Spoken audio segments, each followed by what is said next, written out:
오늘 대림절 세 번째 주일 예배 함께 하신 여러분들의 삶과 가정 가운데 오실 주님이 주시는 그 기쁨과 평화가 늘 함께 하시기를 빕니다.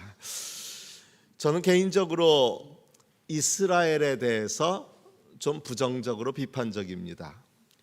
극우 기독교인들의 주장에 물론 동의하는 바는 전혀 없지만 궁금한 게 하나 있는데, 성조기까지는 어떻게 동의는 안 해도 이해는 하겠는데 왜 이스라엘 국기를 들고 나올까 도통 이해할 수도 없었습니다. 그런데 한 신학자가 이런 말을 하더군요. 이스라엘의 극단주의자들과 미국의 근본주의 복음주의자들, 그리고 한국의 극우 기독교가 스스로 자신들만이 선민이라는 그 의식을 공유하며 서로 동조하고 있다라는 분석이었습니다. 우리가 이스라엘을 대하면서 범하는 큰 오류는 성서의 이스라엘과 현재 중동에서 악의 축으로 활동하는 이스라엘을 구분하지 못하는 것입니다. 어느 순간부터 마치 하느님 편이 되려면 이스라엘 편이 되어야 한다는 심각한 오류가 우리의 신앙에 끼어든 것 같습니다. 전 평소 교회 편이 곧 하느님 편이라고 착각하지 말아야 한다라고 말하는 그런 편인데, 제 입장에서는 가당치도 않은 주장이라고 할 수 있습니다. 그런데 이렇게 생각하다 보니 어느 순간부터 성경의 이스라엘에 대해서까지 좀 부정적으로 바라보는 시각이 저 스스로에게 생겼습니다. 물론 성경 곳곳에서 그들이 보여주는 모습은 그들이 하느님의 백성이라고 불리기에 실망스러운 것이 사실입니다. 그들은 늘 하느님을 배신했고 어리숙하게 보일 정도로 하라는 것은 하지 않고 하지 말라는 것은 고집하는 그런 모습을 보여주었습니다. 그래서 마음 한구석에 그들이 하느님의 백성이라는 그것까지는 부정할 수는 없을지 모르지만 그들은 자격 없는 하나님의 백성이다라는 평가를 갖고 있었습니다. 그런데 최근 제 마음속에서 물론 평가 자체가 바뀐 것은 아니지만 작은 변화가 생겼습니다. 그것은 도대체 왜? 라는 질문과 함께 찾아왔습니다. 도대체 왜 그들은 하느님의 은혜를 그렇게 받고도 하느님의 뜻으로부터 멀어졌을까 하는 것입니다.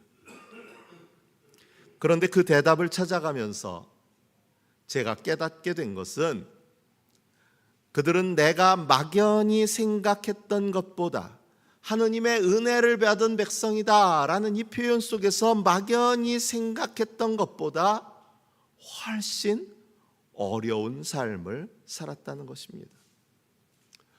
우리는 그들을 하느님의 은혜를 입은 백성이라고 부르지만 정작 그들의 삶은 고난으로 가득한 삶이었습니다. 그들은 늘 거대 이방 민족의 위협으로 인한 두려움을 품고 살아야 했습니다. 그들은 죽음과 멸망이라는 상황을 염려하며 살아야 했습니다. 그리고 기원전 587년 이런 두려움은 그저 두려움에 머물지 않고 그들의 실존이 되었습니다. 바빌로니아에 의해 예루살렘이 함락되고 그들의 정신적 지주요 위안처라 할 수 있는 성전은 파괴되었으며 제국의 포로로 끌려가야만 했습니다. 땅도 성전도 하느님의 백성이라는 자부심도 무너진 순간입니다. 그렇게 절망 가운데 50년을 지내고 마침내 페르시아가 근동의 패권을 장악하면서 고국으로 돌아갈 기회가 찾아왔습니다. 새로운 기회와 희망이라고 말하고 싶지만 사실 이미 바빌론의 포로 생활에 익숙해진 2세대와 3세대들에게는 새로운 두려움이 시작되는 순간이기도 했습니다. 사실 바빌론에서 그들은 바빌로니아의 독특한 포로 정책에 의해 노예로 취급되지 않았고 자유롭게 거주하며 상업, 농업, 학문 등 다양한 활동을 하며 살 수 있었습니다. 마치 어디 예전에 같으면 미국으로 이민 가는 것처럼 이민 간 백성이었지 포로된 백성이라고 부르기에는 어려운 그런 삶을 살고 살아갔다는 거예요. 만일 미국으로 그 당시 어려워서 먹고 살기 어려워서 이민 갔던 그분들의 2세, 3세들이 이제 갑자기 그래도 조국이니까 우리 고국으로 돌아가자 하고 데리고 온다면 아 그래 고국으로 가는구나 참 신난다. 그리고 따라올까요? 물론 K-팝 데몬 헌터스 때문에 구경하러 놀러는 오고 싶어 할지 모르지만 자기들의 모든 거처를 놔두고 한국으로 다시 돌아와야 한다고 상상해 본다면 그들 마음속에는 기대와 희망보다는 막연한 불안과 두려움이 더 클 수밖에 없었을 것입니다. 이미 바빌론에서 삶의 터전을 잡고 살아가던 그들에게 예루살렘으로 돌아가자는 이 말은 사실 막연한 일이었고 마치 아브라함이 하느님의 약속만을 의지해 아버지의 땅과 고향을 떠나는 것과 같은 새로운 두려움의 상황이었습니다. 여러모로 낙후되어 있던 예루살렘으로의 귀환은 결코 그들의 불안과 두려움을 상쇄할 만한 충분한 이유가 되지 못했습니다. 오늘 이사야서의 배경은 그런 그들에게 들려주는 희망 가득한 메시지입니다. 그런데 과연 그들은 이 말씀으로 인해 희망을 붙들 수 있었을까요? 사실 제가 성경의 이스라엘을 다시 생각하게 된 계기는 오늘날 우리 젊은이들을 생각하면서입니다. 흔히 MZ세대로 부르는 이들인데 여러 특징이 있지만 그 중에 하나가 희망을 잃어버린 세대라는 것입니다. 이것을 표현하는 말이 부모 세대보다 더 나은 삶을 꿈꾸지 못하는 세대라는 표현입니다. 고도성장의 시대에는 부모님 세대들은 열심히 노력하면 지금보다 나은 삶을 살게 될 것이라고 생각했고 실질적으로 그것이 가능했지만 지금의 세대는 아무리 노력해도 부모 세대처럼 잘 된다는 보장이 없다는 절망을 바탕에 두고 있다는 겁니다. 저는 교회도 마찬가지라고 느낍니다. 예전에는 많은 성도들이 아마 여러분들도 부르셨을지 모르지만 할 수 있다 하시니는 하면서 다 할 수 있지. 그러더니 그 다음에 그거 버전 또 다른 찬양이 나오는데 할 수 있다, 하면 된다, 해보자 이런 찬양도 나오더라고요. 꼭 박정희 구호 보는 것 같아가지고 이 찬양을 보면서. 근데 그런 찬양들을 교회에서 정말 열심으로 불렀어요. 우리도 할 수 있다, 우리도 잘 살 수 있다, 노력만 하면 다 된다. 이런 찬양에서 위로도 느끼고 힘도 느끼고 정말 굉장한 도움을 얻었어요. 그런데 그것은 성장이 보장되던 시절의 이야기입니다.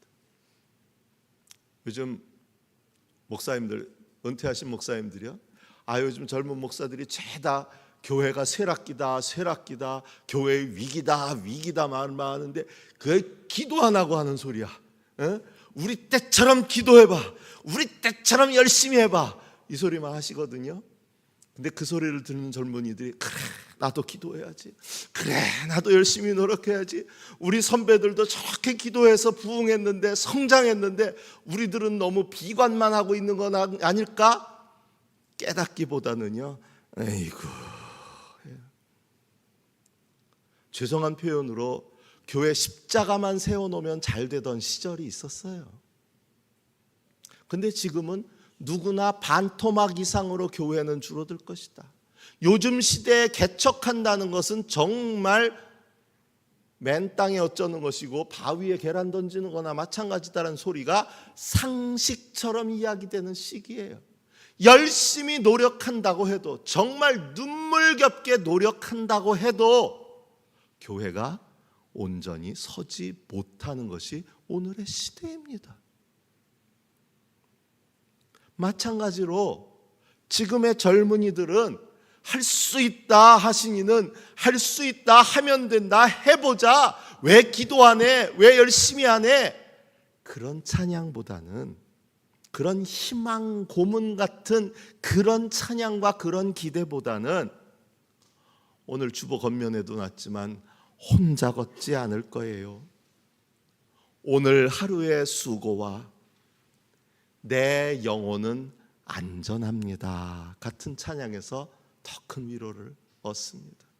비록 힘들고 괴롭고 내일이 없는 것과 같은 매일매일을 살아갈 수밖에 없지만, 그럼에도 내 곁에 함께 하시는 그 주님에서 나는 위로를 얻고 힘을 얻습니다. 나의 하루하루를 동행하시며 나의 눈물과 수고를 닦아주시는 그 주님의 위로에서 하나님의 실존을 느끼게 된다고 고백한다는 이야기입니다. 어쩌면 오늘날 교회를 왜 나가라고 묻고 있는 많은 젊은이들은 이제 다시 예루살렘으로 돌아가자는 그 예루살렘 귀환이 결코 희망의 노래만은 아니었던 그 옛날 이스라엘의 백성의 심정과 더 닮아 있지 않을까요? 그들은 출애굽의 은혜와 그것을 가능하게 했던 위대하신 하느님을 배우고 또 배웠지만, 정작 그들이 마주해야 했던 현실은 강대국의 위협 앞에 너무도 무기력하게 무너졌던 조국의 초라함입니다. 역사적으로 이스라엘은 평화로웠던 시절보다는 이리 치이고 저리 치리며 강대국의 포로로 살아갔던 시절이 훨씬 길었기 때문입니다. 그들은 위대하신 하느님을 배우기는 했지만 체험하지는 못한 세대였습니다. 사실 이런 역사적 배경을 생각하면 그들이 바랐던 메시아는 결코 예수님과는 다른 모습이었다는 것이 이해가 되기도 합니다. 그들은 무언가 손에 잡히고 눈에 보이는 실질적인 희망을 원했던 것입니다. 이런 그들에게 과연 오늘 이사야의 노래는 어떻게 들렸을까요? 이 한마디에 그들의 가슴이 뛰고 희망으로 가득할 수 있었을까요?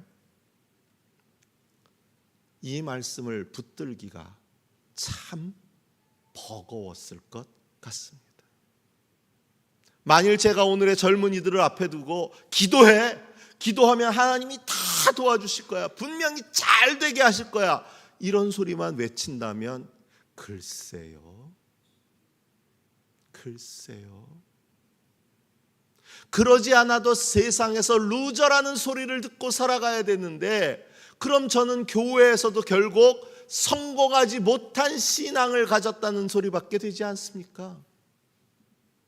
남들 다 잘 되는데 나는 아직 잘 되지 못한 게 세상에서도 힘든데 교회에 갔더니 기도해, 더 큰 믿음을 갖고 기도해 라고만 얘기하면 잘 안 되는 나는 기도하지 못한 거고, 그럼 난 믿음도 없는 애가 되고, 난 세상에도 교회에도 발붙일 곳이 없는 사람이 될 뿐 아닙니까? 오히려 반문하지 않을까요? 그래서인지 이사야 예언자는 계속해서 굳세어라, 두려워하지 말아라 하며 그들을 격려합니다. 저는 이미 여러 번 이사야서 35장의 말씀으로 말씀을 전했지만 올해 처음으로 이 맥 풀린 손이 힘을 쓰게 하여라, 떨리는 무릎을 굳세게 하여라 라는 3절의 말씀이 가슴에 와 닿았습니다. 그랬겠구나. 단지 그들이 먼 길을 걸어와서가 아니라 그러지 않아도 두려움을 갖고 도착했는데 막상 정말 폐허가 된 예루살렘과 그 성전을 눈으로 확인했을 때 그들이 느꼈던 심정이 바로 그랬겠구나 싶었습니다.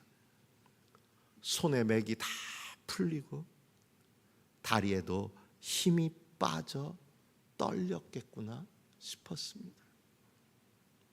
그렇게 읽으니까 굳세어라, 두려워하지 말아라 라는 이 예언자의 음성은, 야, 왜 이렇게 믿음이 없어? 굳세게 믿음 가지고 앞으로 나가봐. 아, 요즘 젊은이들이 왜 힘이 없어? 소망을 품고 담대하게 나가봐 라고 다그치는 그런 음성이 아니라 그들을 향한 따뜻한 위로가 아니었을까? 비록 성전은 파괴되어 있지만, 비록 예루살렘은 무너진 벽 가운데 있지만, 그래도 너무 실망하지는 마.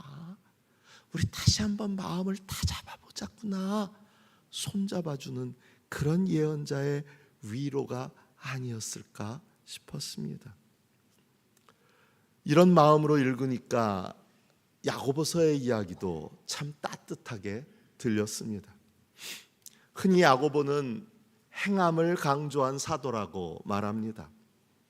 말씀을 행하는 사람이 되십시오.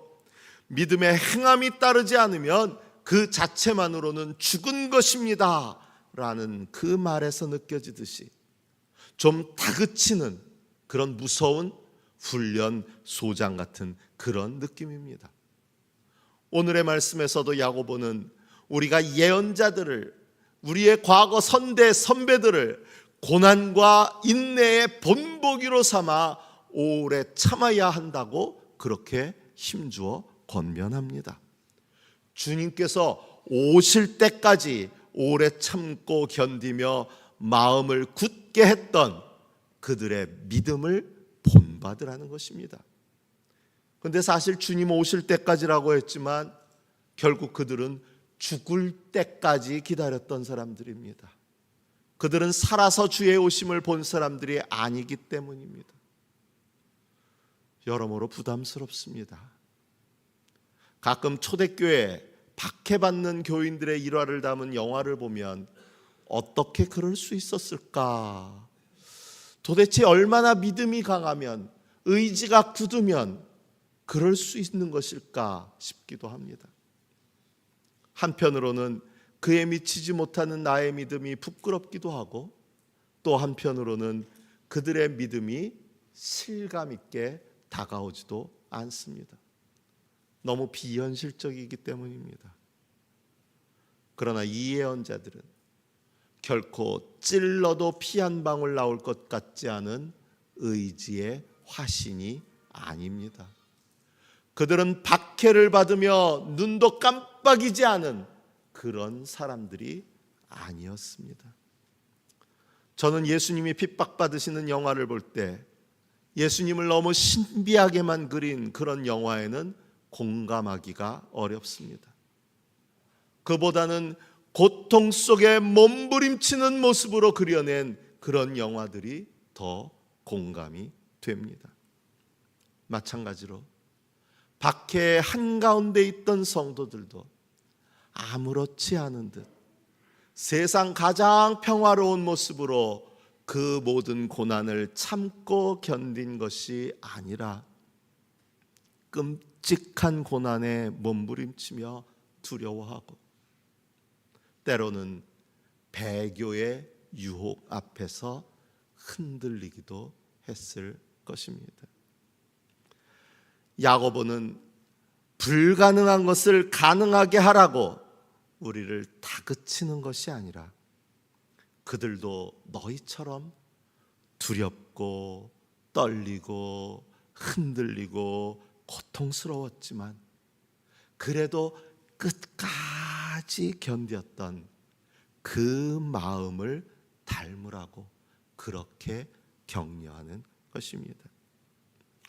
우리가 읽지는 않았지만 이 10절 이후에 나오는 11절 말씀에 주님은 가여워하시는 마음이 넘치고 불쌍히 여기시는 마음이 크십니다 라고 덧붙이고 있습니다. 야고보가 전하는 따뜻한 위로가 느껴지십니까? 복음서에 흥미로운 구절이 나오는데 그것은 바로 감옥에 갇힌 요한이 그의 제자들을 보내서 오실 그분이 당신이십니까? 그렇지 않으면 우리가 다른 분을 기다려야 합니까? 라고 묻는 장면입니다. 사실 대수롭지 않게 읽던 구절인데 이번에 말씀을 준비하면서 새롭게 다가왔습니다. 아, 요한도 흔들리고 있구나. 요한이 누구입니까? 사사로이 예수님의 사촌형이라는 것을 넘어서 예수님의 오실 길을 예비하며 그 누구보다 당당하게 심판의 도끼가 이미 나무 뿌리에 놓였다고 선포했던 사람이고 더구나 예수님께서 세례를 받으러 나오셨을 때에 이미 그를 알아보고 내가 선생님께 세례를 받아야 할 터인데 선생님께서 내게 오셨습니까? 하고 말했던 사람이 바로 세례 요한입니다. 이미 그는 예수님이 오실 그분이라는 것을 알고 있었습니다. 그런데 왜 지금에 와서 다시 제자들을 보내어 묻고 있을까요? 한 신학자는 세례 요한의 이 질문을 이렇게 바꾸어 읽습니다. Has it all been for nothing? 주님, 저는 제 인생을 당신에게 걸었는데 이것이 nothing, 헛수고였습니까? 세례 요한이 그런 마음으로 물었다는 거예요. 비록 믿음으로 살아온 그였지만 예수님으로부터 여자가 낳은 사람 가운데 그보다 더 큰 인물은 없다는 인정까지 받았지만 그런 그조차도 삶의 마지막을 예감하는 순간 혹시 자신이 잘못 본 것은 아닌지 흔들리는 자신을 느꼈고 예수님으로 하여금 그런 그에게 어떤 확신을 주시기를 구하며 탄식처럼 묻고 있다는 것입니다. 바로 이 흔들림이 이사야가 말하는 맥 풀린 손과 떨리는 무릎이 아닐까 생각하게 되었습니다.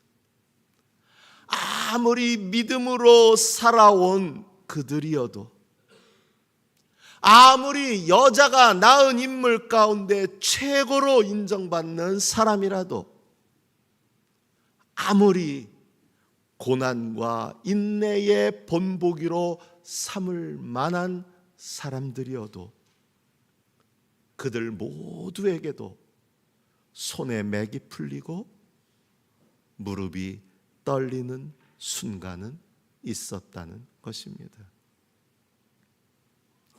주님의 오심을 기다리는 우리들에게도, 그래도 믿음으로 산다고 살아온 우리들에게도 이런 순간은 어김없이 찾아옵니다. 두려움에 무릎이 떨리고 허망함에 손에 맥이 풀려 버립니다. 있다고 생각했던 알량한 믿음마저 사정없이 흔들리는 순간입니다.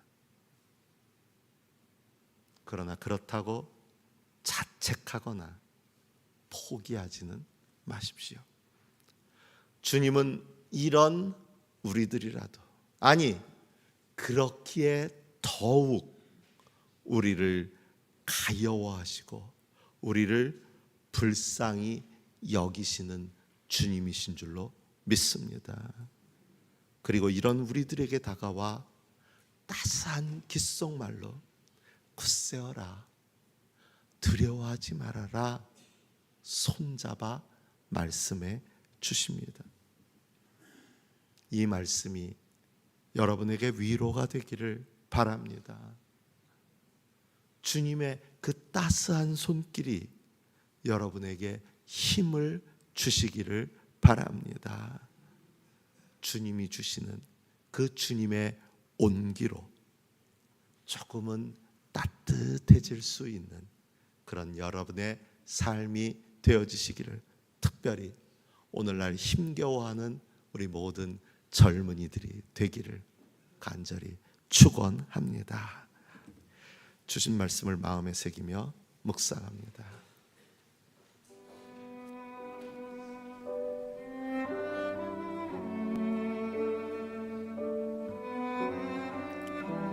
주님은 가여워하시는 마음이 넘치고 불쌍히 여기시는 마음이 크십니다.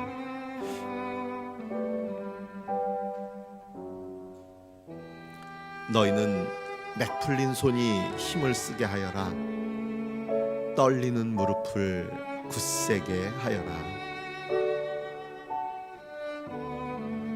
굳세어라. 두려워하지